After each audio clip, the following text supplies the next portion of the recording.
रतलाम शहर के समीप कनेरी स्थित विंध्यवासिनी टाउनशिप में दिल दहला देने वाला सनसनीखेज 13 हत्याकांड मामला सामने आया है।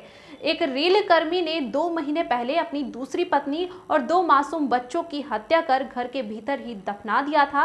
पुलिस ने अपने स्तर पर मामले की जांच की और आज शाम को हत्यारे के घर की खुदाई कर तीनों शव बरामद कर लिए हैं। पुलिस अधीक्षक अभिषेक तिवारी के नेतृत्व में भारी पुलिस बल विंध्यवासिनी टाउनशिप में पहुंचा और टाउनशिप में बिल्कुल पीछे की तरफ रहने वाले रेल कर्मी सोनू तलवड़े के घर जाकर घर की खुदाई प्रारंभ करवाई गई। तब तक किसी को यह पता नहीं था कि आखिर पुलिस क्या चाहती है। कुछ ही देर की खुदाई के बाद घर के फर्श के नीचे एक महिला की लाश बरामद हुई और फिर 2 बच्चों की लाशें भी बरामद हो गई है। यह शव हत्यारे सोनू तलवड़े की पत्नी निशा और उसके 4 वर्षीय पुत्र तथा 7 वर्षीय पुत्री के थे। हत्यारे सोनू ने अपने एक साथी बंटी कैथवास के साथ मिलकर करीब 2 महीने पहले इन तीनों की हत्या कर दी थी और तीनों शवों को घर में ही दफना दिया था।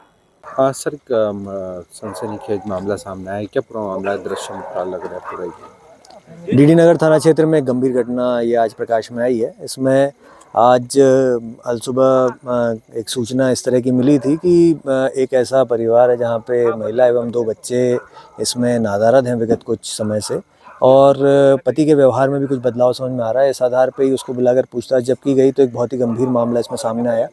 पति द्वारा लगभग 1.5 से 2 माह पहले अपनी पत्नी और 2 बच्चों की हत्या करके उन्हें अपने ही घर के आंगन में दफनाने का मामला सामने आया है।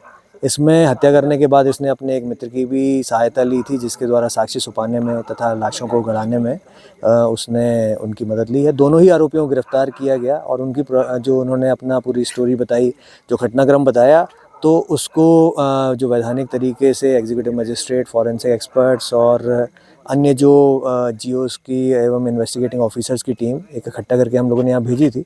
और आरोपी की निशानदेही पर जब उस जगह की खुदाई की गई तो वहाँ पे 3 मानव कंकाल हम लोगों को बरामद हुए हैं और उसको विधिवत जो सारी उसमें से सबूत जब्त किए गए। पीएम उसकी जांच होगी, साथ में डीएनए एनालिसिस भी होगा और सभी जांचों के आधार पे आगे की हम लोग कार्रवाई करेंगे। परंतु जो प्रारंभिक चीज़ें दिख रही हैं, जो मौके के घटनास्थल के सबूत दिख रहे हैं, उसमें समझ में आ रहा है कि इस व्यक्ति द्वारा अपनी पत्नी एवं 2 बच्चों की हत्या की गई है और वो तीनों ही शव बरामद कर लिए गए। कौन व्यक्ति था, कहाँ का रहने वाला था? जो महिला बताई जा रही थी वो कौन थी? कहीं ना कहीं लोग कयास लगा रहे हैं कि धार्मिक एंगल भी इसमें जोड़ रहे हैं, क्या पूरा? हाँ, ये इस तरह की कोई अफवाह इस तरह से हमारे प्रकाश में भी आई थी। मैं क्लियर करना चाहता हूँ, ये व्यक्ति भी हिंदू समाज से ही है और महिला भी हिंदू समाज से ही है। व्यक्ति जो है इसका नाम है सोनू तलवाड़ी एवं महिला का नाम निशा बुरासी पता चला है एवं महिला के परिजनों से भी हम लोगों ने संपर्क किया है और वो भी अभी उनको भी इसके अवगत कराया गया है। और जो व्यक्ति है, जो आरोपी है, उसका भी जो आई कार्ड या ड्राइविंग लाइसेंस पे भी हम लोगों ने इसको वेरीफाई किया है कि ये निश्चित तौर पे सोनू तलवाड़ी के नाम से इसका लाइसेंस बना हुआ है। इनके पिता राजेश तलवाड़ी वो भी उसमें मेंशन्ड है और उनके ही जो नौकरी थी रेलवे में, उसके अनुकंपा नियुक्ति में ही ये अभी वर्तमान में सेवारत था। आरोपी को आइडिया कैसा है, कैसा उसको आइडिया है इस तरीके से कर देंगे? आरोपी द्वारा ये बताया गया कि विगत 4-5 माह से ये पारिवारिक रूप से किसी न किसी विवाद के चलते कलह जो हो रही थी, झगड़ा जो हो रहा था, और उसके चलते वो परेशान होके उसने ये घटना को अंजाम दिया है। नहीं, उसको ये आइडिया कहाँ से आया कि इस तरीके से हत्या करके ज़मीन में गाड़ दें? जैसा कि मैंने बताया कि उसने जो एक घटना कारित की है, उसके बाद उसने साक्ष्य छुपाने के लिए ये पूरी कार्रवाई की और अपने इसमें दोस्त की भी मदद ली है।